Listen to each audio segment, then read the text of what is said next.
ಈಗಂತೂ ರಾಜ್ಯದಲ್ಲಿ ಎರಡೆರಡು ಸಂಭ್ರಮ ಇದೆ. ಒಂದು ನಿನ್ನೆ RCB ಕಪ್ ಗೆದ್ದಿದ್ದು, ಇನ್ನೊಂದು DK ಶಿವಕುಮಾರ್ ಅವರು ಸಿಎಂ ಆಗ್ತಾ ಇರೋದು. ಇವೆರಡು ವಿಚಾರಗಳ ಬಗ್ಗೆನೂ ಕೂಡ ನಮ್ಮ ಕಾರ್ಯಕ್ರಮದಲ್ಲಿ ಮೀತಾ ಮೇಡಮ್ ಈಗಾಗಲೇ ತಿಳಿಸಿದ್ರು. RCB ಕಪ್ ಗೆಲ್ಲುತ್ತೆ, ಹಾಗೆ DKಶಿ ಅವರು ಸಿಎಂ ಆಗ್ತಾರೆ ಅಂತ ಹೇಳಿ ಇವತ್ತಿನ ಕಾರ್ಯಕ್ರಮದಲ್ಲಿ ಆ ವಿಚಾರಗಳ ಬಗ್ಗೆ ಸಾಕಷ್ಟು ಮಾಹಿತಿಯನ್ನ ತಿಳಿಸ್ಕೊಡ್ತಾರೆ. ನಮ್ಮ ಜೊತೆ ಇದ್ದಾರೆ ಖ್ಯಾತ ಕ್ರಿಸ್ಟಲ್ ತಜ್ಞೆ ಮೀತಾ ಅವರು. ಅವರನ್ನ ಕಾರ್ಯಕ್ರಮಕ್ಕೆ ಸ್ವಾಗತ ಮಾಡೋಣ. ಮೇಡಮ್ ನಮಸ್ತೆ, ಕಾರ್ಯಕ್ರಮಕ್ಕೆ ಸ್ವಾಗತ. ನಮಸ್ತೆ. ಇವಾಗಂತೂ ಒಂಥರ ಡಬಲ್ ಧಮಾಕ ಅಂತಾರಲ್ಲ, ಹಾಗೆ ಕರ್ನಾಟಕದಲ್ಲಿರೋರು ಎಲ್ರಿಗೂ ಒಂದು ನಿನ್ನೆ ಎರಡನೇ ಸರಿ ಕಪ್ ಗೆದ್ದಿದ್ದಳು, ಇನ್ನೊಂದು DKಶಿ ಅವರು ನಾಡಿದ್ದು ಸಿಎಂ ಆಗ್ತಾ ಇರೋದು. ಎರಡು ತುಂಬಾ ಇಂಟ್ರೆಸ್ಟಿಂಗ್ ಇದೆ ಜನಕ್ಕೊಂದು ಕೇಳಕ್ಕೆ. ಈಗಾಗಲೇ ನೀವು ಹೇಳಿದ್ರೆ ಕೂಡ ಶುರುವಲ್ಲೇ ಕಪ್ ಗೆಲ್ಲುತ್ತೆ ಅಂತ ಹೇಳಿ. ಸೊ ಮೊದಲನೇದಾಗಿ ಆ ವಿಚಾರ ಮಾತಾಡೋದಾದ್ರೆ ನೋಡಿ, ನಾನು ಫಸ್ಟ್ ಸ್ಟಾರ್ಟಿಂಗ್ ಹೇಳಿದೆ, ಅಂದರೆ ಸ್ಟಾರ್ಟಿಂಗ್ ಅಂದರೆ ಓಪನ್ ಡೇ ಏನು ಫಸ್ಟ್ ಡೇ ನಮ್ಮ IPL ಮ್ಯಾಚ್ ಸ್ಟಾರ್ಟ್ ಆಯಿತು ಅವತ್ತೇ ಹೇಳಿದೆ. ಅದರಲ್ಲೂ ನಮ್ಮ ಚಿನ್ನಸ್ವಾಮಿ ಕ್ರೀಡಾಂಗಣದಲ್ಲಿ ಫಸ್ಟ್ ಮ್ಯಾಚ್ ಸ್ಟಾರ್ಟ್ ಆಯಿತು. ಸೊ ಅಲ್ಲಿ ಒಂದು 5 ಅನ್ನೋ ನಂಬರ್ ಗೇಟನ್ನು ಓಪನ್ ಮಾಡಿತ್ತು. ಅದು ಈ ವರ್ಷವೇ ಓಪನ್ ಮಾಡಿರ್ತಾರೆ. ಸೊ ಅದರ ವೈಬ್ರೇಷನ್ನು, ಅದರ ಪಾಸಿಟಿವ್, ಯಾಕಂದರೆ ವಾಸ್ತು ಅಂತ ತೊಗೊಂಡಾಗ ಆ ಒಂದು ಗೇಟಿನ ಒಂದು ವೈಬ್ರೇಷನ್ ಕೂಡ ತುಂಬ ಚೆನ್ನಾಗಿದೆ. ಈ ವರ್ಷ ಇಲ್ಲಿ ನಮ್ಮ RCB ತಂಡ ಫೈನಲ್ವರೆಗೂ ಬರ್ತಾರೆ ಅಂತ ನಾನು ಫಸ್ಟ್ ಡೇನೇ ಹೇಳಿದ್ದೆ. ಅದು ಇನ್ನು ಫಸ್ಟ್ ಮ್ಯಾಚು ಫಸ್ಟ್ ಡೇ, ಅವತ್ತಿನ ಮ್ಯಾಚ್ ಕೂಡ ಗೆಲ್ತಾರೆ ಅಂತ ಹೇಳಿದೆ. ಸೊ ಅವತ್ತು ಕೂಡ ತುಂಬ ಚೆನ್ನಾಗಿ ಆಡಿದ್ರು, ತುಂಬ ಚೆನ್ನಾಗಿ ಗೆದ್ದಿದ್ದಾರೆ.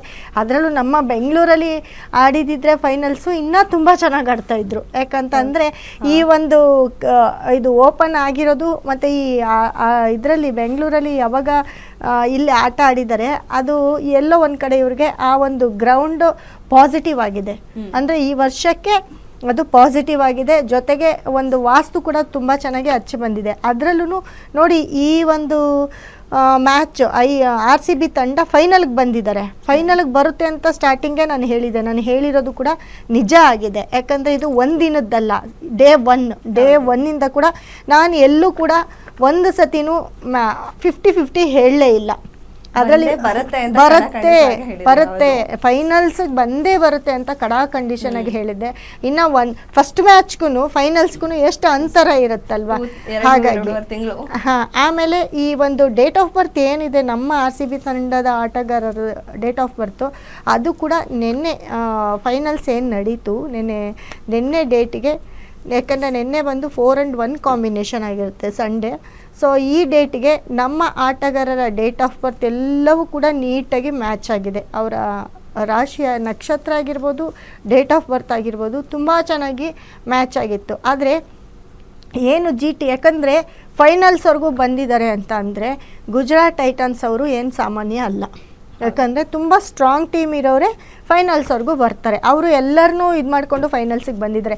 ಆದರೆ ನಿನ್ನೆ ಡೇಟಿಗೆ 4-1 ಕಾಂಬಿನೇಷನ್ಗೆ ನಿನ್ನೆ ಆಟಗಾರರ ಡೇಟ್ ಆಫ್ ಬರ್ತ್ ಎಲ್ಲವೂ ಕೂಡ ಮ್ಯಾಚ್ ಆಗ್ತಾ ಇರಲಿಲ್ಲ. ಅದು ಒಂದು ಪ್ಲಸ್ ಪಾಯಿಂಟ್. ಅಂದರೆ ನಿನ್ನೆ 4-1 ಕಾಂಬಿನೇಷನ್ನು. ಆದರೆ GTಯಲ್ಲಿ ಆಡ್ತಕ್ಕಂಥ ಆಟಗಾರರದೆಲ್ಲ ನಂಬರ್ 8 ಮತ್ತು 6 ಈ ಡೇಟ್ ಆಫ್ ಬರ್ತಲ್ಲೇ ಬರ್ತಾಯಿತ್ತು. ಈ ಡೇಟ್ ಆಫ್ ಬರ್ತಲ್ಲಿ ಬರೋದಕ್ಕೆ ಎಲ್ಲೋ ಒಂದು ಕಡೆ ಅವ್ರದ್ದು ಮಿಸ್ ಹೊಡೆದಿದೆ.